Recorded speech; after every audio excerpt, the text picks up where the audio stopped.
अल्लाह तबारक व तआला ने जब नबी करीम सल्लल्लाहु अलैहि वसल्लम को मक्कतुल मुकर्रमा में नबी और रसूल बनाकर मबऊस किया, उस वक्त मक्का के लोग, कुरैश वाले, कुफारे मक्का तरह तरह की बुराइयों में मुब्तला थे। वो शराब पीते थे, सूद खाते थे, गैरुल्लाह की पूजा करते थे, अल्लाह की इबादत में शिर्क करते थे, खाने काबा में 360 बुत बनाकर लगाए हुए थे, चोरी करते थे, नाहक खून करते थे, कत्लो गारतगरी करते थे, और अपने खून के टुकड़े को जो उनके नुत्फे से पैदा होता था बच्ची की शक्ल में, उसको जिंदा दरगोर कर देते थे। इंसानियत सिसक रही थी, बिलक रही थी, रो रही थी, चीख रही थी। ऐसे वक्त में अल्लाह तबारक व तआला ने आखिरी नबी अहमद मुज्तबा मोहम्मद मुस्तफ़ा सल्लल्लाहु अलैहि वसल्लम को मक्का में मबऊस फरमाया। उस वक्त जो सबसे पहली आयत करीमा नाजिल हुई, वो आयत करीमा थी इल्म से मुताल्लिक, तालीम और ताल्लुम से मुताल्लिक। गारे हिरा में जो आयत करीमा 5 आयतें नाजिल हुई, वो आयतें क्या थी? इक़रा बिस्मि रब्बिकल्लज़ी खलक़, खलक़ल इंसान मिन अलक़, इक़रा व रब्बुकल अकरम, अल्लज़ी अल्लम बिल क़लम, अल्लमल इंसाना मा लम यअलम। अजीज दोस्तों और भाइयों, मेरे अजीज बच्चों, नौनिहालों, गौर से सुनो। इतनी सारी बुराइयां थी, अल्लाह तबारक तआला ने जो आयत करीमा नाजिल की, उस आयत करीमा क्या थी? इल्म से मुताल्लिक। पढ़ो, सीखो अल्लाह तबारक तआला के नाम से, जो कि तुमको पैदा किया है, जिसने इल्म सिखाया कलम के जरिए। यानी तमाम बुराइयों की जड़, तमाम बुराइयों का सरचश्मा क्या है? जहालत, नादानी, अदमे मारिफत, अदमे शऊर। आदमी जानता नहीं, अल्लाह को नहीं जानता, बंदों के हुकूक को नहीं जानता, माँ बाप की अहमियत नहीं जानता, बच्चों की अहमियत नहीं जानता, पास पड़ोस के हुकूक नहीं जानता, समाज वालों माशरे के हुकूक नहीं जानता। इसलिए दुनिया के तमाम किस्म की बुराइयों में मुलव्वस हो जाता है। तो इस माशरे में, हमारे समाज में सबसे बड़ी बुराई मैं कहूंगा कि जहालत है, नादानी है, अदमे मारिफत है। अल्लाह तबारक तआला के बारे में हम नहीं जानते, रसूलुल्लाह सल्लल्लाहु अलैहि वसल्लम के हुकूक को नहीं जानते, अपने वालिदैन के हुकूक को नहीं जानते, बीवी के हुकूक को नहीं जानते, बच्चों के हुकूक को नहीं जानते, पड़ोसियों के हुकूक को नहीं जानते, और अपने रिश्तेदारों के हुकूक को नहीं जानते, अपने समाज के हुकूक को नहीं जानते। इसीलिए हम गलती करते हैं, इसीलिए हम गलती करते हैं। अल्लाह तबारक तआला ने ये आयत नाज़िल नहीं की कि सूद ना खाओ, चोरी ना करो, जिनाकारी ना करो, शराब नोशी मत करो, कत्ल ना हक ना करो। पहले इल्म सिखाया कि अगर बंदों को इल्म हो गया, वो एक दूसरे के हुकूक को जान गए, अल्लाह के हक को जान लिया, बंदों के हक को जान लिया, और वालिदैन के हक को जान लिया, बाल बच्चों के हुकूक को जान लिया, तो जान लीजिए कि वो उसको समझने में, समझाने में बड़ी आसानी होगी। तो सबसे बड़ी बुराई क्या है? जहालत है। अल्लामा इब्न क़य्यिम रहमहुल्लाह, जो शेखुल इस्लाम अल्लामा इब्न तैमिया रहमहुल्लाह के बहुत ही बड़े शागिर्द, तिलमीज़ रशीद हैं, उन्होंने एक किताब लिखी है अद्दाओ वद्दवा, की बीमारी और उसकी दवा, बीमारी और उसका इलाज। सबसे पहली बीमारी, सबसे बड़ी बीमारी जो उस किताब में उन्होंने जिक्र किया है सबसे पहले कि सबसे बड़ी बीमारी जहालत है, जहालत, नादानी है। और उसकी दवा क्या है? इल्म है। कि आप उसके बारे में जिस चीज को नहीं जानते हो उसके बारे में दूसरों से पूछ लो। अल्लाह ताला का फरमान है, फसअलू अहल जिक्र इन कुंतुम ला तालमून, कि अहलु जिक्र से, जो जानने वाले हैं, पढ़ने वाले हैं, उनसे तुम उन चीजों को पूछो जिनको तुम नहीं जानते हो। हमें कटिहार जाने का स्टेशन रास्ता मालूम नहीं तो हम किसी जानकार से पूछेंगे, वरना भटकते रहेंगे, जा नहीं पहुंचेंगे, ट्रेन हमारी छूट जाएगी। तो जो शख्स जाहिल होता है वो अपने जान का भी दुश्मन होता है, दूसरों की जान का भी दुश्मन हो जाता है। हदीसे रसूल समात फरमाए, अल्लाह के नबी करीम सल्लल्लाहु अलैहि वसल्लम के बारे में सुनन तिरमिजी की रिवायत है, सही रिवायत, कि हज़रत जाबिर बिन अब्दुल्लाह रज़ी अल्लाह ताला अन्हु बयान करते हैं कि कुन्ना फी सफर, हम एक सफर में थे और उसमें से हम में से एक शख्स को किसी दुश्मन की जानिब से सर में पत्थर लग गया, पत्थर की वजह से सर में जख्म हो गया और जख्म तेज हो गया। वो आदमी, उनको एहतिलाम हो गया, गुस्ल की जरूरत पड़ी। तो उन्होंने अपने साथियों से पूछा कि क्या मुझको गुस्ल करना जरूरी होगा, तयम्मुम से काम नहीं चल जाएगा? साथी लोग जो जानते नहीं थे उन्होंने कहा नहीं नहीं, तुम्हें सर में चोट लगी है, कोई बात नहीं, तुमको गुस्ल करना ही पड़ेगा। लिहाजा उन्होंने गुस्ल कर दिया। रात ठंडी थी, ठंडी का मौसम था और जख्म भारी था, गहरा था, जख्म में पानी घुसा और वो आदमी मर गए। सहाबा किराम नबी करीम सल्लल्लाहु अलैहि वसल्लम के पास तशरीफ लाते हैं और पूरा वाकया बयान करते हैं कि ऐ अल्लाह के रसूल, ऐसे ऐसे हुआ और हम लोगों ने कहा कि तुमको गुस्ल करना जरूरी होगा। लिहाजा उस आदमी ने गुस्ल कर लिया, ठंडी लग गई और जख्म बढ़ गया और वो मर गया। अल्लाह के नबी सल्लल्लाहु अलैहि वसल्लम ने फरमाया, क़तलतुमूहु क़तलकुमुल्लाह, कि तुमने इस बंदे को कत्ल कर दिया, अल्लाह तुम्हें गारत करे। देखिए, नादानी की वजह से, जहालत की वजह से फतवा दे दिया और एक आदमी मौत के मुंह में चला गया। ये जहालत बहुत बड़ी मुसीबत है। उनको चाहिए था, अल्लाह के नबी सल्लल्लाहु अलैहि वसल्लम कहते हैं, अगर उनको मालूम नहीं था तो पूछना चाहिए था दूसरों से, जानकारों से मसला पूछना चाहिए था कि अगर किसी के जिस्म में जख्म है, बीमार है, पानी छूने की वजह से उसके मर्ज बढ़ जाएगा तो वो तयम्मुम करेगा, उसको गुस्ल करना जरूरी नहीं है, तयम्मुम करने से हो जाएगा। ये किसने कहा कि उसको गुस्ल करना? लिहाजा कि जो जाहिल होता है नादानी की सबब से अपने जान का दुश्मन हो जाता है और दूसरों के जान का भी दुश्मन हो जाता है। मैंने ये मिसाल बताई दूसरे के जान की, अब अपने जान की भी मिसाल सुनिए अल्लाह के रसूल सल्लल्लाहु अलैहि वसल्लम की हदीस से।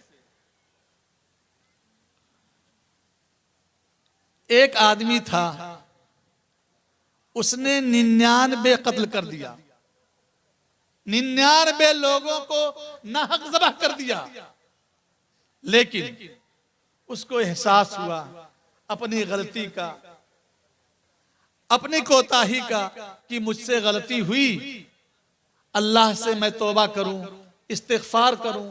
चुनांचे उसने पूछा कि कोई आलिम दीन है जिससे मैं पूछूं कि क्या ये गुनाह मेरा माफ हो सकता है या नहीं।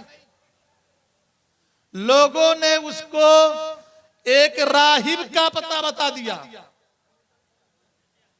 राहिब कहते हैं जो कुटिया में बैठ करके किसी कोने में बैठ के अल्लाह की इबादत करे।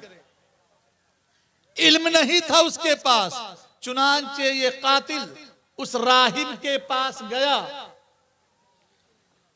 राहिब से मसला पूछा कि मैंने 99 लोगों को कत्ल कर दिया है, हल्ली मिन तौबा, कि क्या मेरे लिए तौबा की गुंजाइश है।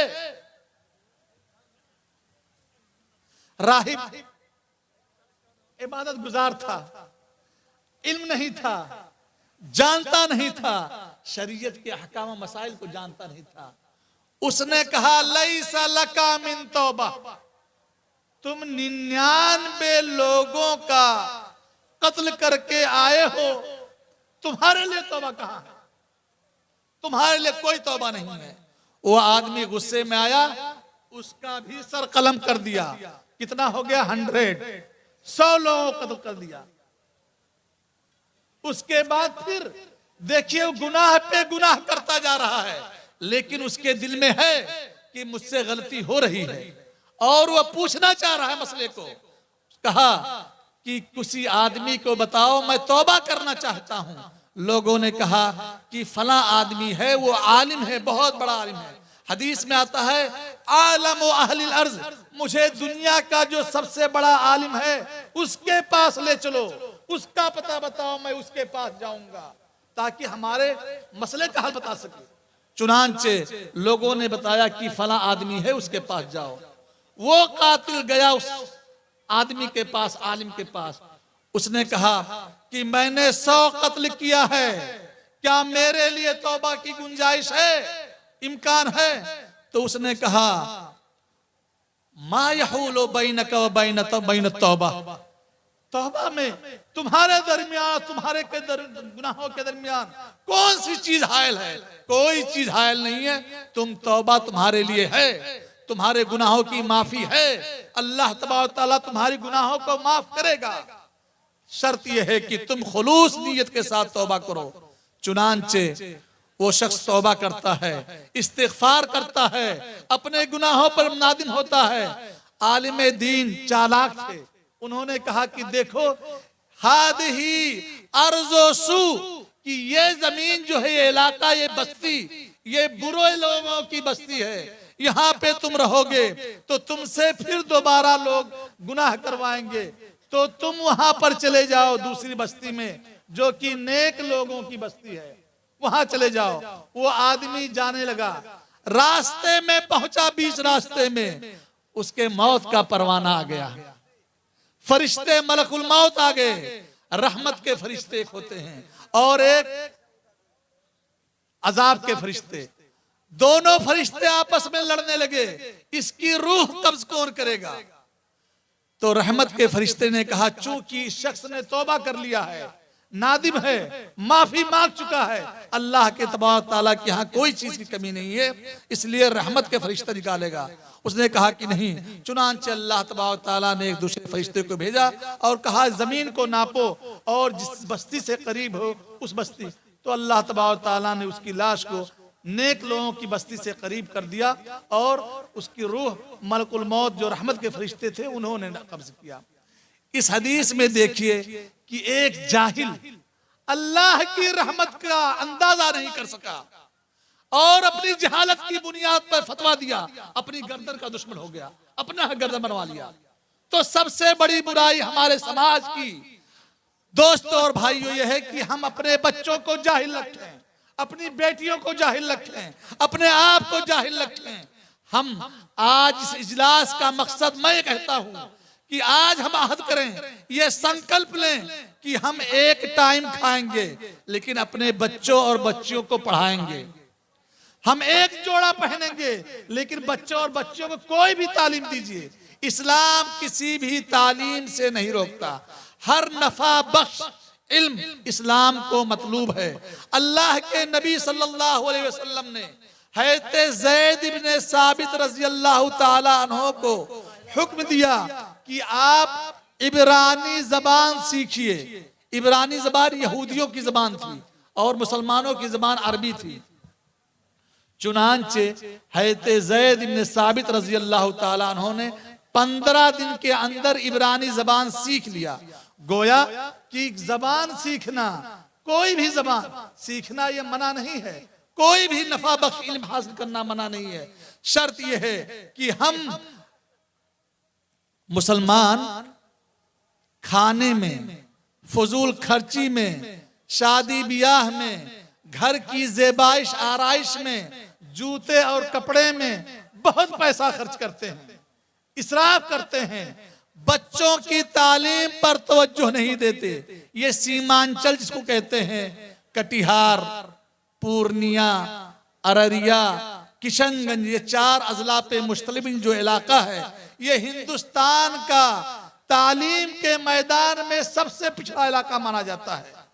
अगर हम और आप आज से मुतनब्बह ना हुए, अपने बच्चों को तालीम और तरबियत नहीं दी, तो जान लिए सबसे बड़े मुजरिम हम हैं, मुजरिम ये हैं। हम एक टाइम गोश्त ना खाएं, महीने में सिर्फ एक दिन गोश्त खाओ, एक दिन बिरयानी खाओ, रोज बिरयानी, हफ्ते में बिरयानी खाने की जरूरत नहीं है। अपने बच्चों को पढ़ाओ, पढ़ाई पे खर्च करो, वो बच्चे आपके लायक व फायक बनेंगे, आपका नाम रोशन करेंगे, आपके लिए सदक़े जारिया बनेंगे। आपके लिए आपका बच्चा, आपकी बच्ची वो सदक़े जारिया बनेंगी, बैंक बैलेंस बनेंगी। क़यामत के दिन जब आप मर जाएंगे, आपके यही बच्चे जो आपके लिए दुआएं करेंगे उठा कर हाथ, वो आपके लिए ज़ख़ीरा होगा, उसका कोई बदील नहीं होगा। और अल्लाह के नबी सल्लल्लाहु अलैहि वसल्लम ने फरमाया, सही मुस्लिम की रिवायत है, इज़ा माता इब्नु आदम इनक़ता अनहु अमलुहु इल्ला मिन सलास सदक़तिन जारिया इल्मुन युन्तफ़उ बिही वलदुन स्वालिहुन यदउ लह, कि जब बंदा मर जाता है तो उसके तमाम आमाल का सिलसिला मुनक़ते हो जाता है, मगर 3 चीजें ऐसी हैं कि जिनके करने का सवाब बाद में ही मिलता रहता है। एक है सदक़े जारिया। सदक़े जारिया का मतलब है कि आप नल लगवा दीजिए, कुआं लगवा दीजिए, मस्जिद बनवा दीजिए, ये मस्जिद का काम के लिए हो रहा है, आप दिल खोल के चंदा दीजिए, ये आपके लिए सदक़े जारिया होगा। और इल्मुन युन्तफ़उ बिही, आपने कोई मदरसा खोल दिया, कोई कॉलेज खोल दिया, कोई टेक्निकल सेंटर खोल दिया जिससे बच्चे फायदा उठा रहे हैं।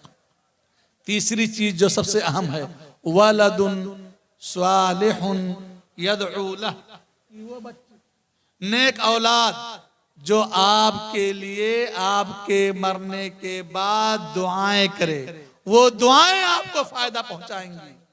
लेकिन हम हैं और आप कि दुनिया को सोचते हैं, आखिरत को और देर पा जिंदगी को नहीं सोचते हैं।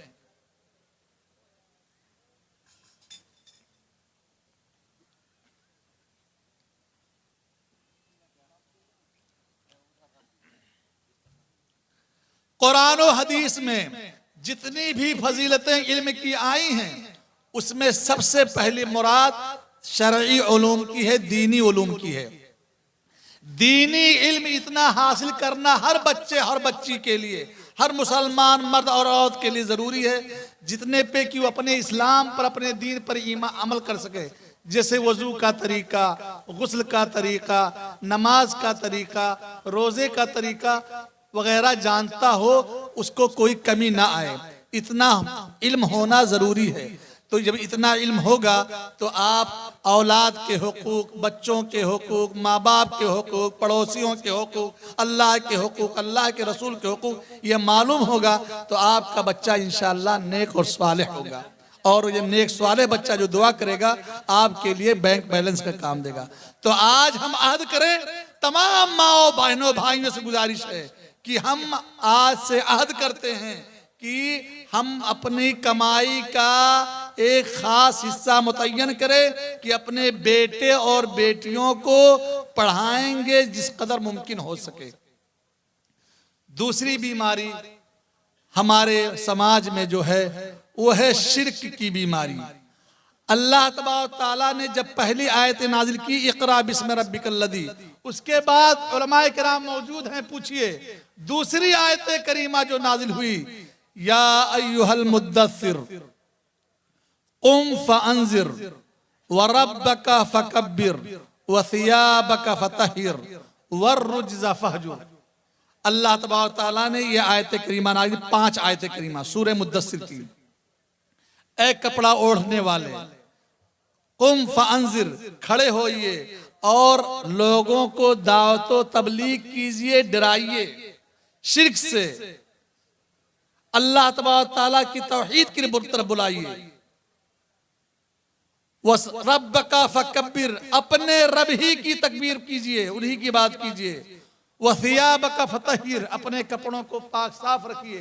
वर्रुज्ज़ फहजुर, और गुनाह के कामों को, शिर्क को, बुत परस्ती को छोड़ दीजिए। देखिए यहां पर दूसरी आयत जब नाजिल हुई तब बुत परस्ती का छोड़ने का हुक्म आया।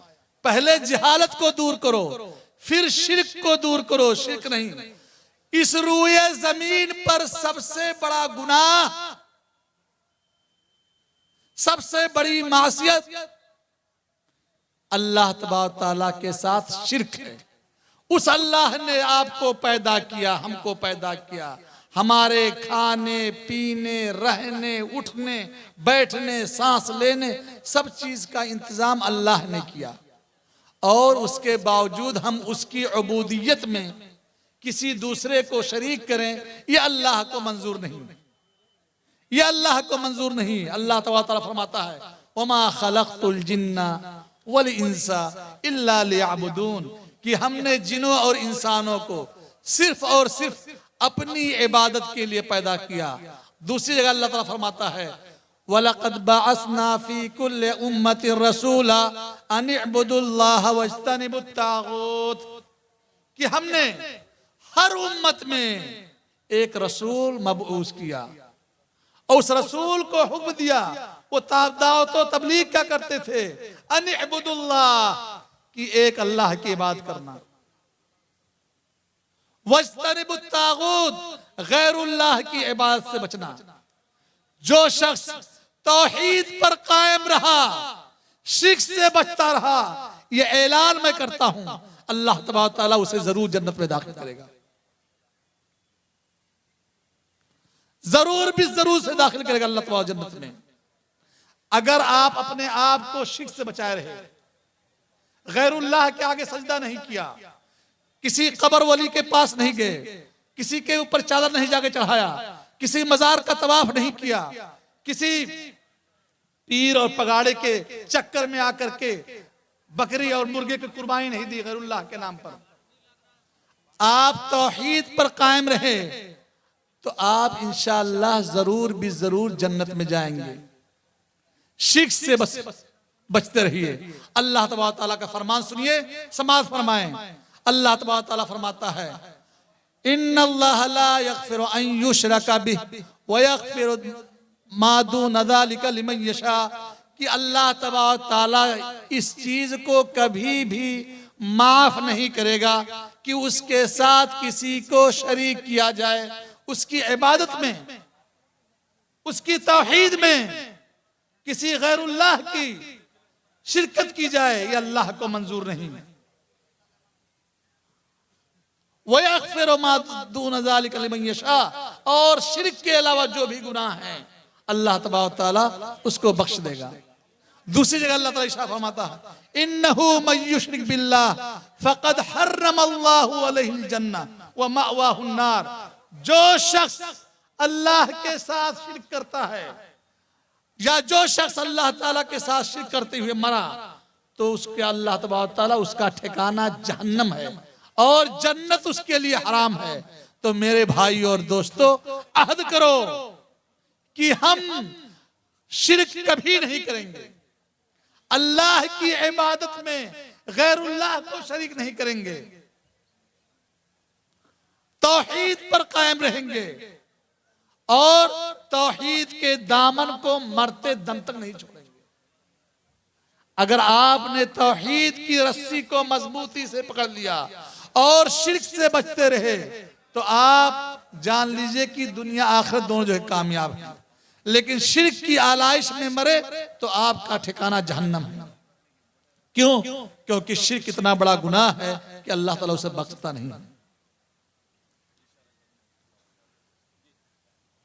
उसके बाद तीसरा सबसे बड़ा गुनाह सूदी लेन देन हमारे माशरे में राइज।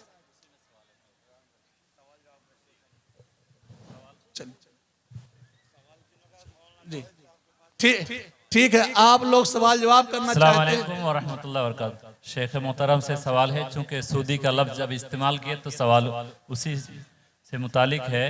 नेटवर्क मार्किंग करना कैसा, मसलन crypto coin, bitcoin, mega coin वगैरह जो आज जायज़ है, इसके ज़रिए से ख़रीद व फरोख्त किए जाते हैं, तो ये कैसा है?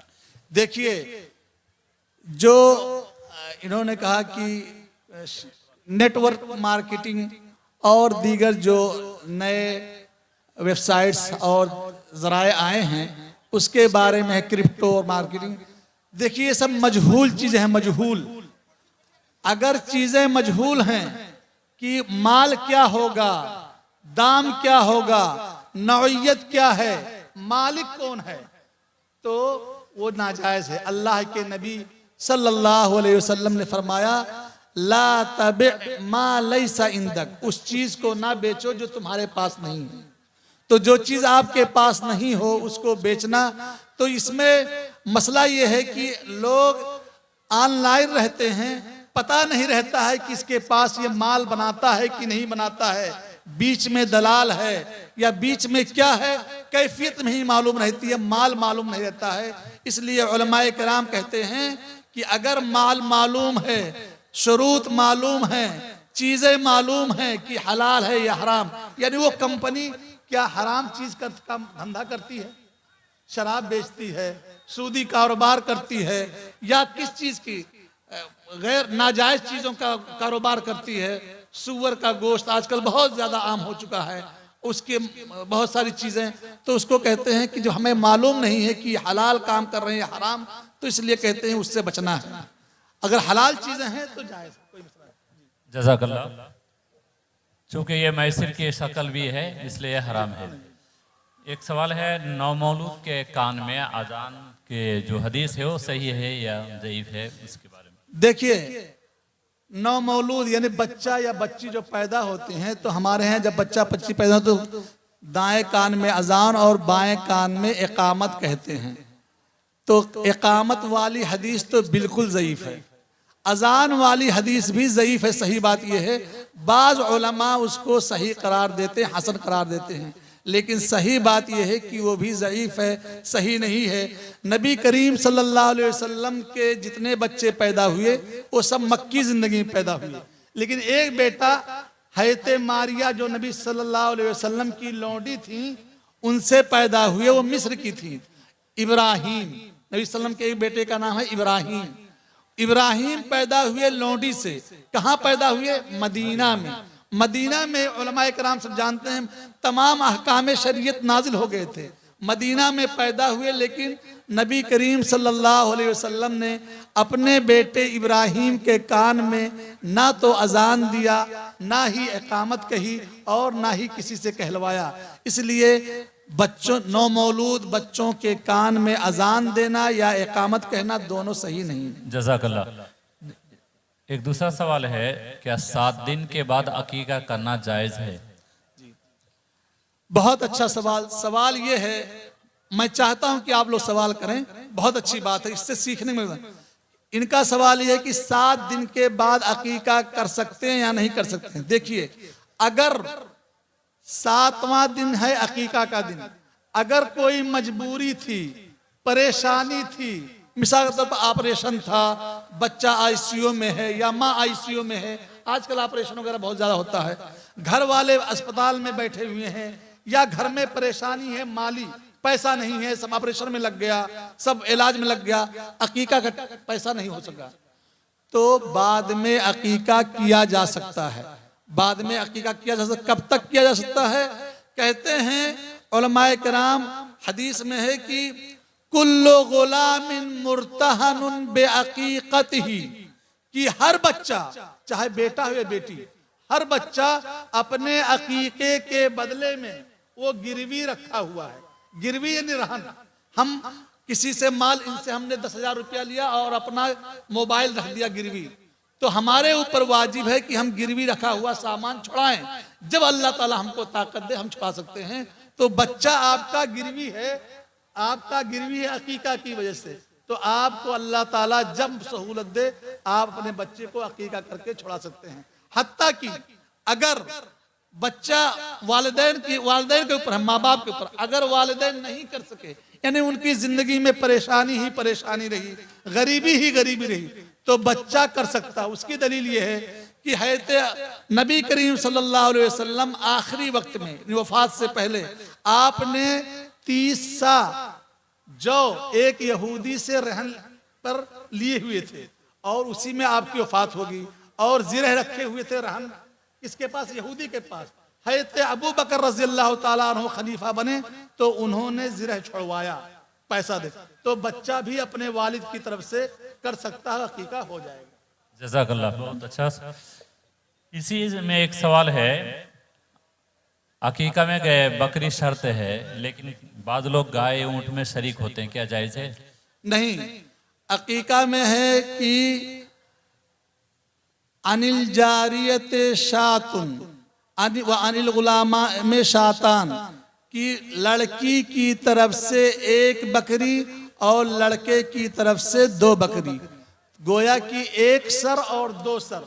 सर होना चाहिए, एक बड़े जानवर में से ऊंट में नहीं कर सकते हैं, क्योंकि सर चाहिए शातान और उसमें, क्योंकि ये इबादत है। इबादत में किताबों सुन्नत से दलील चाहिए।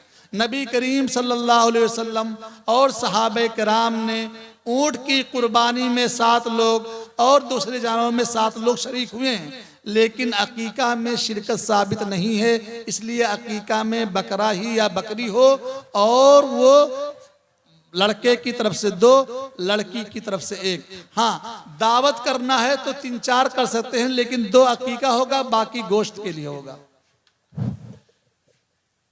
यहाँ हमारे यहाँ राइज है, लड़की का रिश्ता लेके जाते हैं या लड़के का, तो उसमें 10,000 20,000 डिमांड करते हैं, तभी हम रिश्ता लगाएंगे। तो इस तरह दलाली ये पेशा कहा जाता है, तो क्या जायज है? देखिए, लड़के और लड़की का पेशे के ताल्लुक से बहुत अच्छा सवाल। पहली बात तो ये समझिए कि ये लड़के और लड़की में रिश्ते के लिए दोनों तरफ से होना चाहिए, यानी लड़के वाले पैगाम दें, लड़की वाले भी पैगाम दें। दोनों हदीसों में साबित है। अल्लाह के नबी सल्लल्लाहु अलैहि वसल्लम के ज़माने में लड़के वाले लड़की के घर पैगाम देते थे, और हज़रत उमर रज़ी अल्लाह ताला अन्हु ने अपनी बेटी हफ्सा रज़ी अल्लाह ताला अन्हा का निकाह के लिए हज़रत अबू बकर से कहा, हज़रत उस्मान से कहा, और नबी सल्लल्लाहु अलैहि वसल्लम ने शादी की। तो कहते हैं कि लड़का वाले और लड़की वाले दोनों की तरफ से रिश्ता आ जा सकता है, कोई मसला नहीं है। रहा जहां तक दलाली का मसला कि 10,000 रुपया लेंगे या 10,000 रुपया देंगे वगैरह, शर्त लगाना कि रिश्ता पक्का हो या पक्का ना हो, क्या कहते हैं? पक्का करने के लिए शेख कैसे, क्या कहते हैं? अच्छा, मेडिटर, दलाल जो पैसा लेता है। तो देखिए, दलाली के बारे में पहले आप लोग जान लीजिए। कहूंगा तो हो सकता है आप लोगों को ताज्जुब हो, लेकिन ताज्जुब नहीं होना चाहिए। चलिए, दलाली पैसा लेना, अगर वो गिश नहीं करता है, झूठ नहीं बोलता है, अमानतो दयानत के साथ करता है, तो अपना मेहनताना ले सकता है। मेहनताना, दलाली नहीं, मेहनताना। क्योंकि आजकल दुनिया बड़ी मशगूल हो गई है। मैं मालदार हूं, लखपति हूं, शेख मालदार हैं, इनके रोजाना कमाई 10 लाख है, इनके पास टाइम नहीं है, ये घर नहीं खरीद सकते हैं, ये जमीन नहीं, तो किसी दलाल को ढूंढते हैं, हायर करते हैं कि हमारे लिए कोई मुनासिब घर खरीद दो, हमारे लिए कोई जमीन खरीद दो, हमारे लिए रिश्ता तलाश कर दो। वो बेचारा दौड़ता है, घूमता है। तो कहते हैं कि दलाल के लिए जरूरी है। हज़रत अब्दुल्लाह इब्न अब्बास रज़ियल्लाहु अन्हु का कौल है, सही बुखारी के अंदर किताबुल बुयू में आप पढ़िए, कि दलाली मुश्किल नहीं है, लेकिन धोखा नहीं होना चाहिए, झूठ ना हो, फराड ना हो, और बातों को छुपाना ना हो, छुपाना, और उसको उस काम का तजर्बा होना चाहिए, तजर्बा कि रिश्ता करने कराना। ये दलाली की रकम लेना और देना जो है, ये ना करना अफजल है।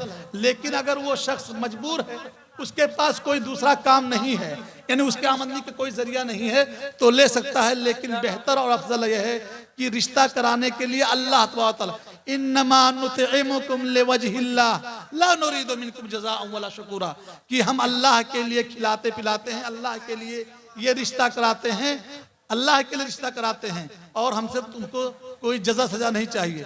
पैसा लेने देने लगते हैं तो उसमें झूठ बोलने लगते हैं कि किसी ना किसी हिसाब से शादी करा ही दो, किसी ना किसी हिसाब से इस रिश्ते को पक्का करा ही दो। तो उसमें झूठ बोलते हैं, अयूब को छुपाते हैं कि यहाँ पर धोखा है, धोखा हराम है। अल्लाह के नबी सल्लल्लाहु अलैहि वसल्लम फरमाया, मन गशना फलैसा मिन्ना। जज़ाकुमुल्लाह खैर। ये दो आखिरी सवाल है कि मस्जिद मदरसे की तामीर और तरक्की के लिए हमारे बिहार, बंगाल, झारखंड में इसी तरह का जलसा करते हैं और जलसे में लोग चंदा लाके देते हैं। ये आपके यूपी में ये सब में रिवाज नहीं है, तो उसके लिए तकरीर के लिए मौलाना बुलाना पड़ता अक्सर यूपी ही की। तो किसी को 90,000 फिक्स है फीस, किसी का 1,10,000, किसी का 40,000। तो क्या इस तरह फीस लेना किताब और सुन्नत की रोशनी में सही है? पहले ही खाता में 90,000 डलवा लेते हैं, अगर कम हो 1,000 तो कहते हैं कि डेट फिक्स नहीं हुआ, तब क्या गड़बड़ भी हो सकता है। देखिए, पहली बात, दीनी तालीम और तरबियत या दीनी काम पर पैसा नहीं लेना चाहिए। एक औरत ने 600 नहीं लेना, ये अफजल है।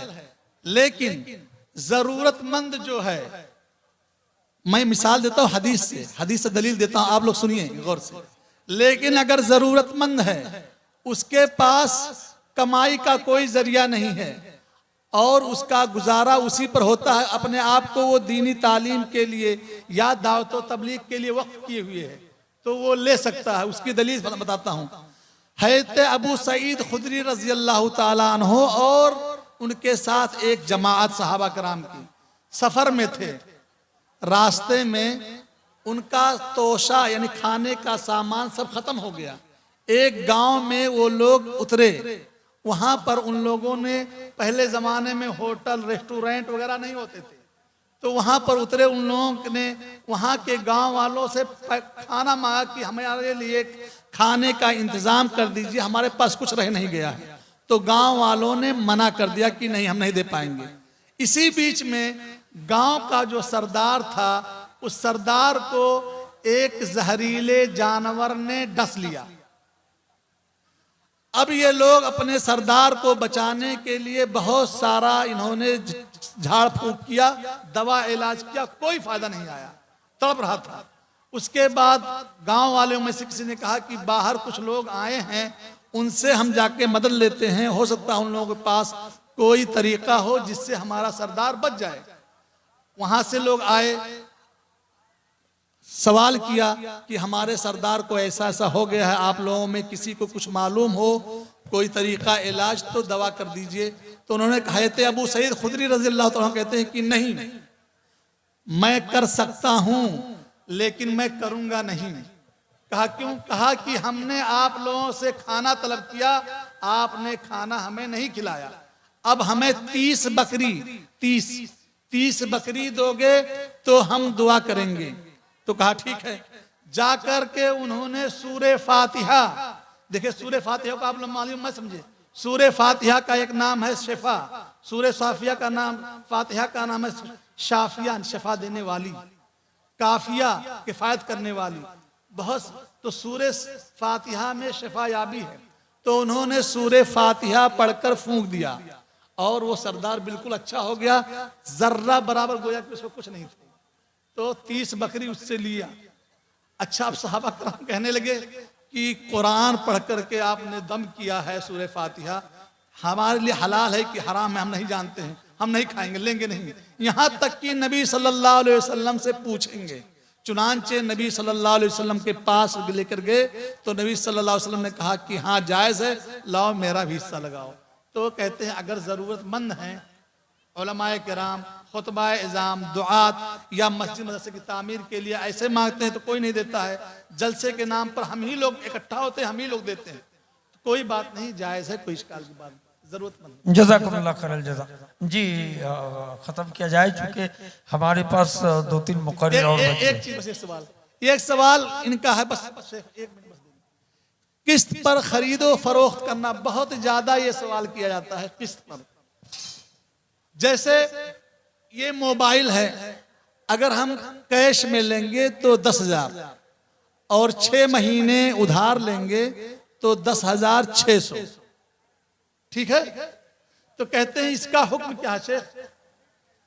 तो कहते हैं कि देखिए अगर बाए ने बिल्कुल खुल्ला बता दिया है कि ये कैश लोगे 10,000, उधार 6 महीने लोगे 10,600, और उसने लेते वक्त कहा कि मैं उधार लूंगा यानी 10,600 दूंगा और हर महीने 100 रुपया उसको दूंगा जो बढ़ा हुआ है, मतलब जब 1500 या जैसे किस्त बना ले, किस्त मालूम होना चाहिए, कीमत मालूम होना चाहिए तो जायज है। दलील हजरत आयशा रजी अल्लाह ताला अन्हा की एक लौंडी थी, सही बुखारी की रिवायत हो, हदीस की हर किताब में, सही मुस्लिम में, एक लौंडी थी बरीरा ने अपने मालिकों से एग्रीमेंट